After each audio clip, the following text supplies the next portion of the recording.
Olá, muito bom dia na paz do Senhor. Nesta manhã de devocional Pequeno Almoço com Deus, eu quero compartilhar consigo uma palavra e subordiná-la ao tema dois homens e uma oportunidade.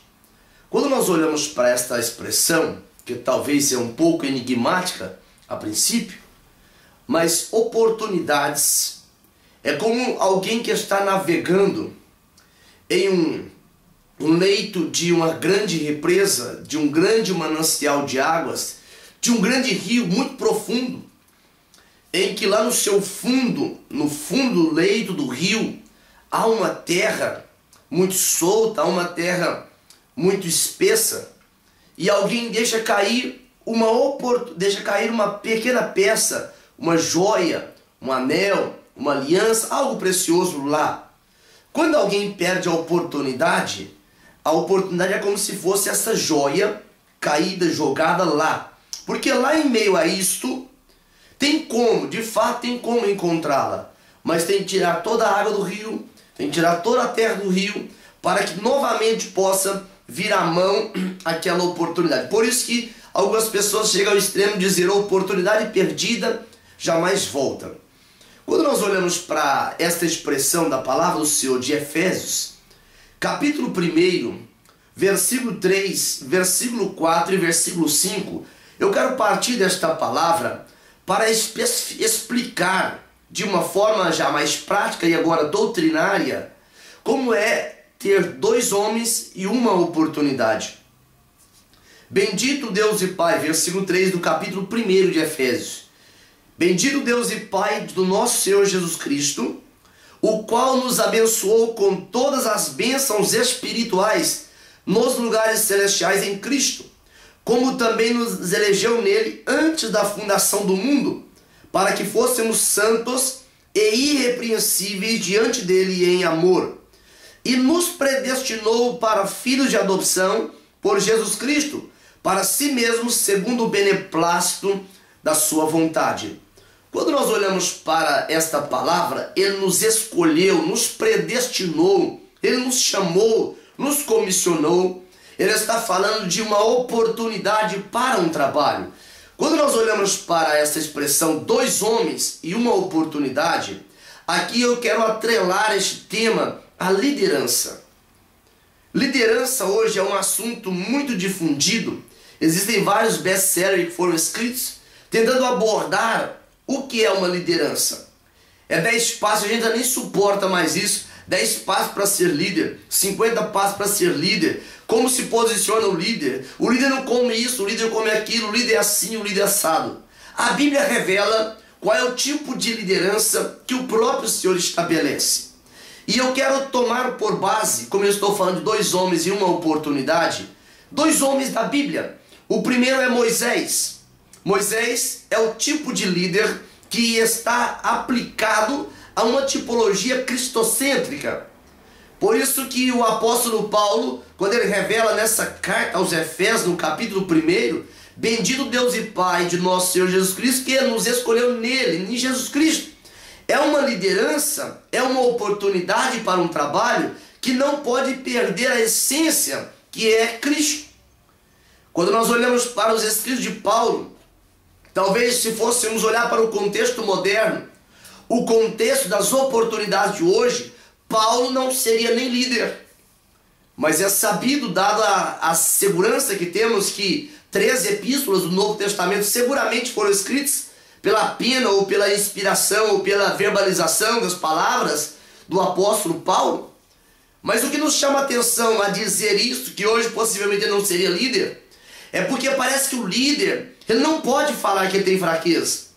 No contexto odierno que estamos vivendo, Paulo dissesse assim: olha, o bem que eu quero isso não faço, mas o mal que eu não quero está sempre diante de mim e isso eu faço.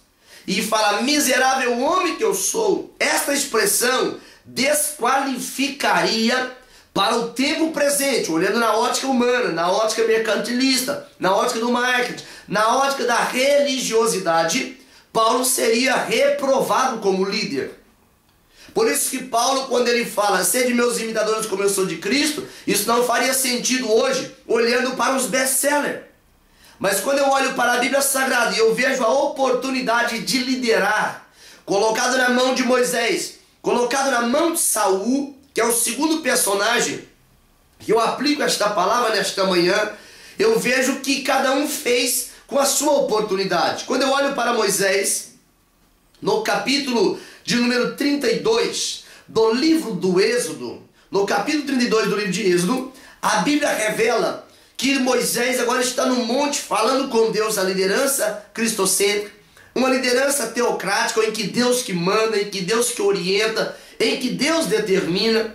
E quando Moisés está lá na intimidade com Deus, recebendo as tábuas das alianças, as tábuas dos mandamentos, das ordenanças, o Deus Todo-Poderoso diz: Moisés, o teu povo, eles se corromperam. E agora eu vou destruir este povo. E eu vou fazer de você uma grande nação. Isso vai ser muito maravilhoso. Eu vou destruir este povo. Naquele momento, parece que a proposta soava como uma grande orquestra.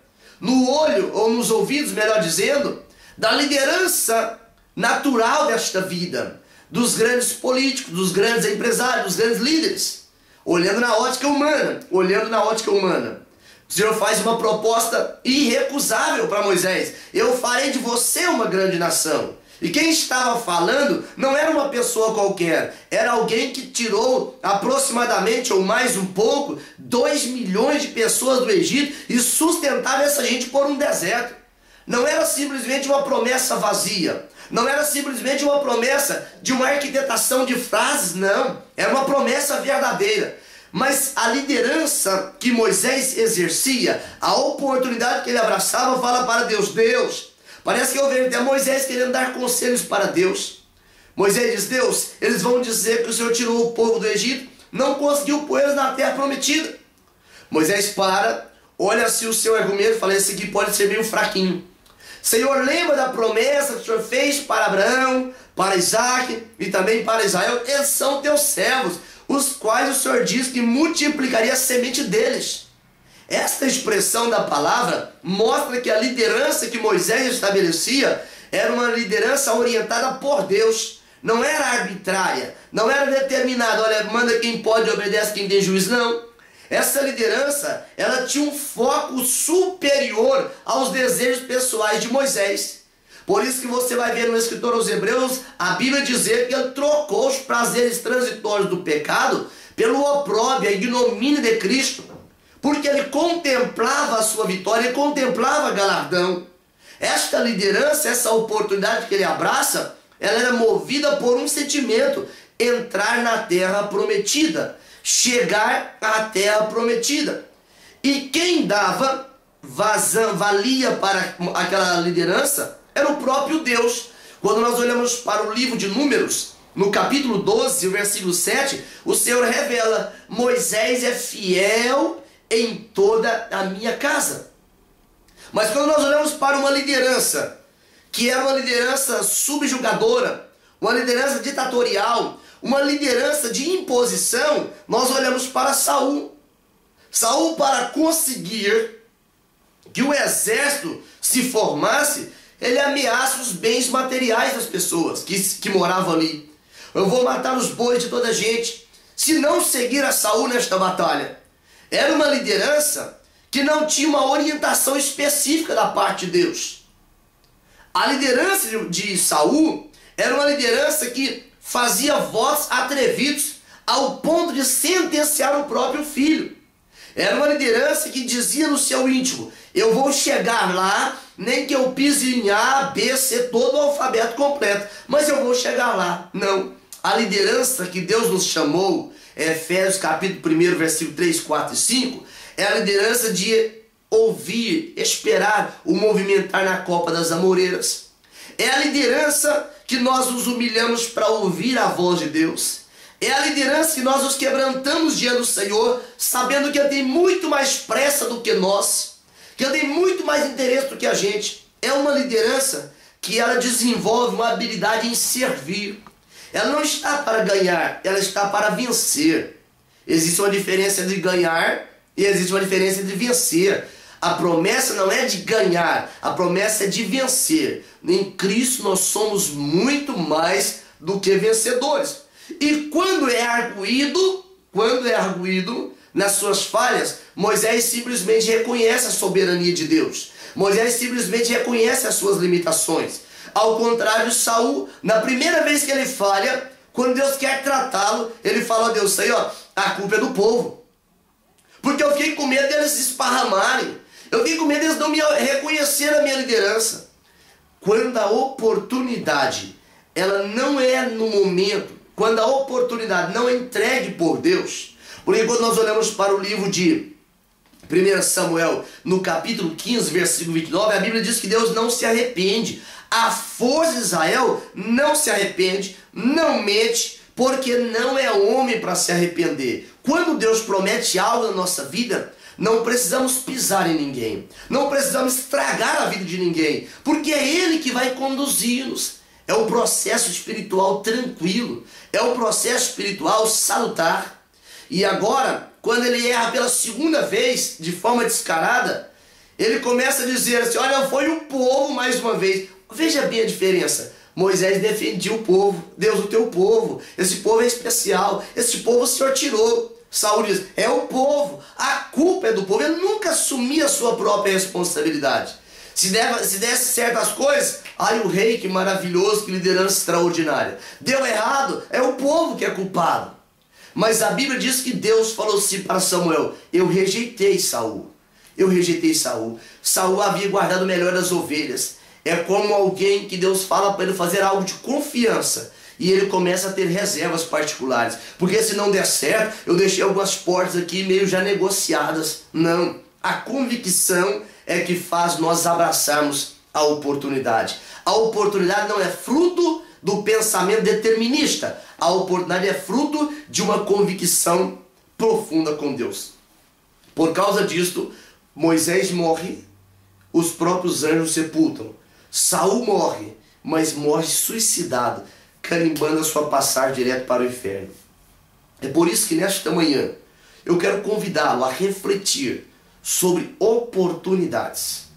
A oportunidade precisa ser trabalhada segundo a ótica de Deus, porque senão aquilo que aparentemente era uma oportunidade torna-se um laço. A nossa oração a cada dia é que o Senhor nos livre dos laços, porque o coração do homem por si só é mau. E veja bem a diferença em alguém que abraça a oportunidade segundo o propósito de Deus. No livro do profeta Jeremias, no capítulo 15, versículo 1, quando Jeremias ele começa a orar a Deus, Deus diz: não vou ouvir a tua oração por este povo, eu rejeitei este povo. Ele diz, o próprio Deus fala assim: olha, nem se Samuel e Moisés se posicionassem em oração, eu não ia ouvir. Moisés tornou-se um ícone de liderança, mas também tornou-se um ícone de intercessão. Por isso, cada pessoa que entende que tem uma liderança estabelecida por Deus na sua vida, ele precisa entender que uma das suas grandes virtudes é saber, é lapidar a arte do interceder, a arte de se colocar no lugar dos outros, a arte de servir, e não tendo a pretensão de ser reconhecido, mas tendo a pretensão de fazer o melhor, porque o bom sempre será inimigo do melhor. E nós seremos arguidos por Deus por aquilo que fizemos. Deus, Ele quer o melhor. Deus, nesta manhã, te louvamos por esta palavra devocional nesta manhã. Não deixe que nós tenhamos uma vida inquieta, tentando, Senhor, descobrir em meio às situações aquilo que poderíamos tirar proveito pessoal, mas que nós possamos nos submeter na Tua vontade, para que entendamos que no tempo que o Senhor precisar de nós, estejamos prontos, dispostos e determinados a cumprir o Teu plano até o final. Por isso eu te peço, repreende a inquietação na vida do Teu filho, que vive de uma proposta a outra, a mente vivendo um conflito tremendo, mas que possas levar a condição da mente a estar submetido ao Teu senhorio, porque sabemos que o Teu interesse em formar, Senhor, discípulos é muito maior do que o nosso próprio interesse. E por isso nesta manhã eu te peço, acalma a alma do Teu filho, que pensa não estar sendo valorizado, que pensa não estar sendo reconhecido, mas eu quero te pedir, Senhor, mostre para ele uma vez mais que a oportunidade que o Senhor abriu através de uma promessa, ela será concretizada em nome de Jesus. Que Deus te abençoe e te guarde. Tenha um dia abençoado.